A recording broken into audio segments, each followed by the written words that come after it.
Bonsoir. Je me présente, professeur Carlos Flinroy, docteur S. Humour, auteur de la thèse intitulée « Ne peut-on vraiment plus rien dire en 2022 » ou disait-on juste beaucoup trop de conneries avant. Merci.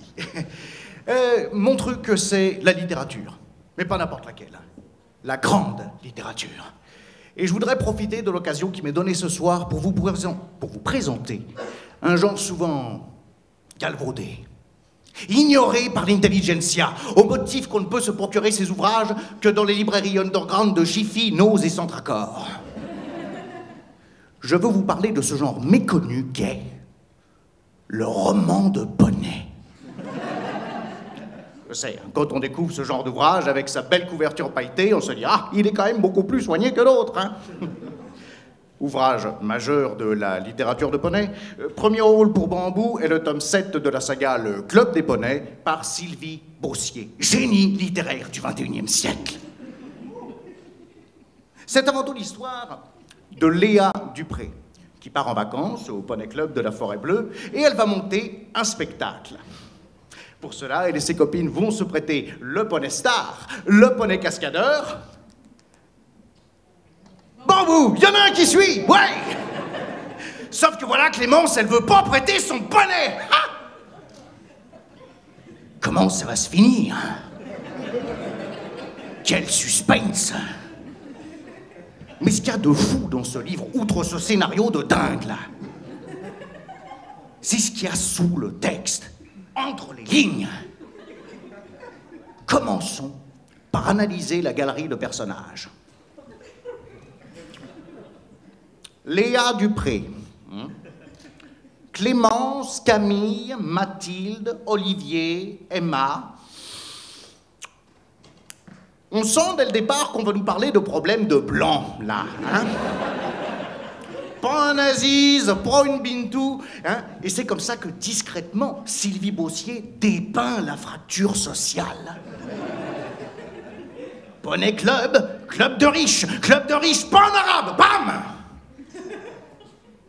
Analysons les noms des chevaux à présent.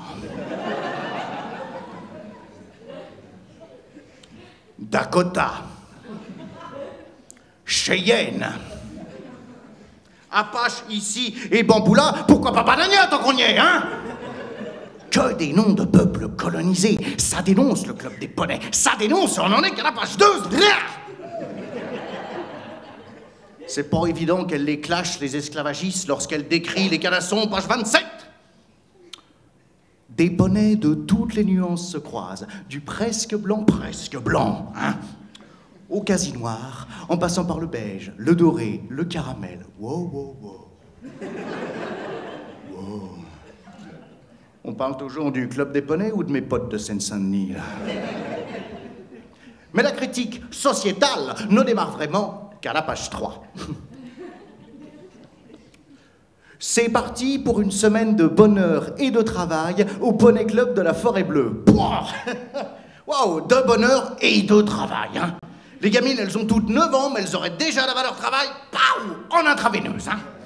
Aucun n'aurait pas remarqué, c'est un Poney Club de droite, hein. Très à droite d'ailleurs, parce que personnellement, quand j'écoute ce passage au ralenti, j'entends distinctement les syllabes Arbeit macht frei. Et que pensent les enfants de cette dystopie orwellienne? Page 4. Nous allons être en retard. Il y a des bouchons. Oh non! S'écrie Léa. La première chose qu'on fait au club, c'est de choisir son poney. Et je veux absolument monter princesse. Vous avez remarqué, en filigrane? Nous expliquons pourquoi il y a des bouchons. Hein? Peut-être est-ce dû aux milliers de Français partis en masse bloquer les ronds-points avec des gilets jaunes. Est-ce que ça les impacte, les gens de la haute? Pas du tout. Hein?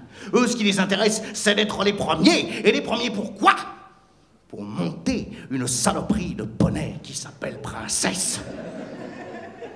C'est pas une putain d'analogie, ça. Il s'appelle princesse.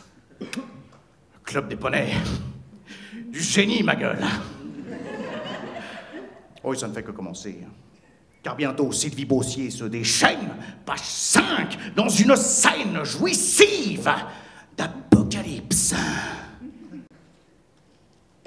Horreur. Ça a commencé.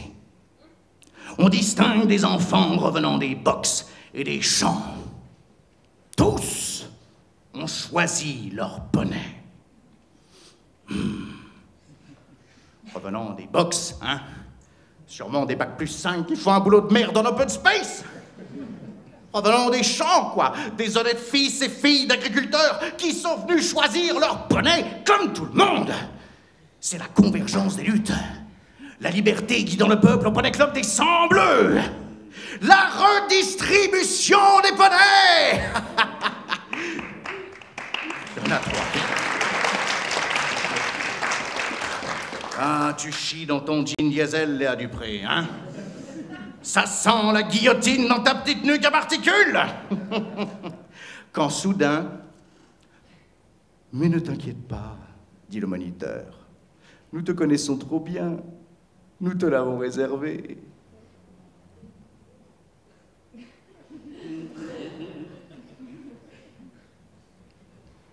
Voyez-vous ça? On la lui a réservé à la bourgeoise, hein? Et l'égalité des chances, ma gueule, tu te torches avec, hein? Léa, qui s'approprie princesse, alors que c'est le poney du club. Il est public, le canasson. Et le moniteur qui pose un 49.3 qui